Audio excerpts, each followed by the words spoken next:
tunisienne, Claude Bartolone. Oui. Selim Benhassen, on parle ce matin de révolte qui s'est transformée en révolution, et malgré tout, on n'a pas le sentiment que ce soit terminé.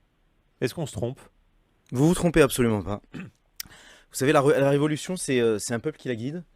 Une histoire, le peuple l'écrit, il en écrit la première ligne, il doit aussi en écrire la dernière. Et ce qui est en train de se passer en ce moment même, c'est que le régime qui est en place, parce qu'il ne faut pas oublier que le régime est toujours en place, essaie d'écrire cette dernière ligne à la place du peuple. Et donc là, qu'est-ce qui cloche encore dans l'issue de cette révolution? C'est parce que le Premier ministre est un homme de Ben Ali que vous considérez que la révolution n'est pas terminée? Absolument. Un homme de Ben Ali d'abord, qui a été Premier ministre depuis plus de 10 ans, et qui se donne pour mission d'organiser des commissions d'enquête contre la corruption, de la transparence, la liberté d'expression et des élections libres et indépendantes. Je pense que si ces gens-là étaient de bonne foi et convaincus de la démocratie et de la nécessité de la souveraineté du peuple, ils auraient fait depuis très longtemps. Claude Bartolone, vous aussi, vous êtes partagé ce matin entre soulagement et prudence? Ah, tout à fait. À la fois, je suis en admiration devant ce qu'a fait le peuple tunisien qui a su résister. Et c'était difficile. Vous savez, n'oubliez pas qu'il y a eu des dizaines de morts. Et ils ont fait entendre cette voix de dire c'est absolument inacceptable qu'on puisse tirer sur le peuple tunisien, quelles que soient les raisons qui les ont amenés à défiler. Et aujourd'hui, c'est vrai que j'hésite entre cette admiration devant ce peuple qui a su faire entendre sa voix pour retrouver toute sa liberté, et puis l'inquiétude devant les heures qui viennent. On voit bien que les choses ne sont pas encore stabilisées. Et il faut que la France, quelles que soient les non-déclarations qu'elle a eu l'occasion de faire sur la dernière période, soit aux côtés du peuple tunisien pour dire voilà, nous sommes à votre disposition pour, si vous avez besoin de nous, vous aider à établir le plus rapidement possible maintenant le calendrier électoral pour que le peuple tunisien puisse décider en toute liberté de ses responsables et de la ligne politique qu'elle veut voir appliquée au pays. Finalement, Salim Benhassen, le président Ben Ali, il est toujours président. C'est juste qu'il n'est plus là, mais il est président, non? Il n'a pas démissionné formellement. Oui, non, si vous voulez, il y a une vraie polémique autour d'un point de droit qui est de savoir si l'empêchement de M. Ben Ali est provisoire ou absolu. Vous savez, on connaît bien l'histoire, on connaît bien l'histoire politique. On voit bien les départs théâtraux et les retours qui ne sont pas improvisés, mais bien au contraire calculés de la part de personnes qui peuvent être un petit peu en position de faiblesse et qui n'attendent que de reprendre des forces pour, si vous voulez, reprendre la main. Expliquez-nous cette situation ce matin avec ce chaos, ce pillage. On apprend par exemple que là, un supermarché géant a été pillé, mais ce n'est pas le seul. On entend des témoignages de Tunisiens qui disent on vit barricadés chez nous avec des cadenas, des bâtons pour se protéger. Pourquoi cette situation de chaos et de pillage? Parce que la police n'est plus là? Non, parce que vous avez eu, pendant 23 ans, un climat qui a été un vrai climat de terreur, qui a été un vrai climat d'étouffement. Et si vous voulez, moi je ne suis absolument pas surpris par ce qui se passe en ce moment. Parce qu'un peuple qui a vécu dans des conditions aussi difficiles ne peut pas réagir autrement. Et aujourd'hui, c'est une autre manière de manifester son ras-bol. Alors, je crois que si M. Ben Ali était responsable, il n'aurait pas pris la fuite. Il se serait adressé au peuple tunisien. Il aurait été jusqu'au bout de sa démarche, tiré les conséquences de ses erreurs, démissionner et restaurer l'ordre avant de partir. Claude Bartolone, Oui. vous l'évoquiez, le comportement de la France n'est pas tout à fait clair. D'ailleurs, ce matin, on le constate, le seul ministre à s'exprimer, c'est Alain Juppé. C'était d'ailleurs sur Europe 1, mais on a finalement assez peu de déclarations. La condamnation tardive aussi de la répression par la France. Oui, c'est vrai. Et c'est pour cela aussi que le gouvernement français a tout intérêt à se mettre à la disposition du peuple tunisien. Moi, je dois vous dire, on voit bien l'hésitation qui a été celle du gouvernement et du président de la République pour savoir exactement ce qui pouvait être la suite, comment les Tunisiens allaient écrire cette histoire. Mais c'est leur affaire. Et à partir du moment où la police tirait sur le peuple tunisien, c'était de la responsabilité de la France des droits de l'homme, de dire il y a des choses qui ne peuvent pas être acceptées, que nous condamnons. Et là, cette parole a manqué, et je le regrette.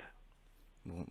Si vous me permettez de réagir au propos de M. Bartolone, vous savez, la France des droits de l'homme, ça fait longtemps que la Tunisie et beaucoup de pays n'y croient plus. Vous savez, les aides de la dernière heure sont bien charitables, mais on a eu la chance de nous libérer tout seul. Et puis, si vous me permettez de dire que nous avons eu notre indépendance en 1956, nous sommes un État souverain. Le peuple a montré aujourd'hui qu'il était capable de faire des révolutions, de faire changer les choses. Et je ne pense pas qu'on ait besoin de l'assistance du gouvernement français. Le peuple tunisien a simplement besoin de se rassembler, de se réunir autour d'un projet commun et autour d'un contrat social. Est-ce que... Ça, c'est quelque chose qui est extrêmement important, hein, parce qu'il ne faudrait pas que dans la période qui s'ouvre, on laisse la moindre trace à une espèce de néocolonialisme s'installer. Hein. Le peuple tunisien a son avenir entre les mains, et je le dis, la seule chose qui doit être l'attitude du gouvernement français, c'est de dire, si jamais on fait appel à nous, on est à la disposition du peuple tunisien, mais rien qui puisse ressembler, notamment à un pays qui a quand même les gènes du colonialisme dans son histoire, rien qui puisse ressembler à du néocolonialisme. Salim Benhassen, un dernier mot. Vous êtes jeune, vous avez la trentaine, vous êtes un des leaders de l'opposition, vous avez fait Sciences Po à Paris. C'est quoi votre ambition à vous aujourd'hui? C'est de faire la politique? Notre ambition, de retourner là-bas? Notre ambition... Votre ambition à vous? Personnelle, vous voulez dire.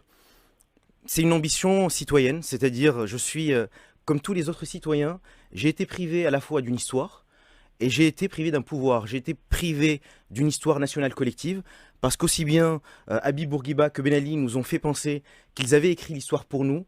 Et ça, nous l'avons refusé et nous continuons à le refuser. Et puis, on nous a privés de notre politique, c'est-à-dire qu'on nous a privés de décider collectivement de notre sort. Et moi, un citoyen parmi d'autres, ce que je veux faire, je veux contribuer à écrire... Attendez, vous êtes ministre, vous voulez quoi? Vous voulez faire quoi? La politique, ce sont des postes... Mais là, vous avez une porte ouverte, c'est quoi ce matin? Non, pour vous, jeune opposant, c'est un appel d'air? Vous avez des rêves? Vous avez quoi? Vous savez, vous êtes en train de voir la politique un petit peu comme on l'a fait en France. Vous avez la chance de vivre dans une démocratie. Nous, on a tout à construire. Et aujourd'hui, il faut avoir la modestie de dire que parmi d'autres, on veut construire notre pays et notre destin. Et c'est mes convictions les plus profondes et les plus sincères. Comment vous réagissez, Claude Barthelone, vous, en tant qu'homme politique, quand vous entendez ce jeune homme?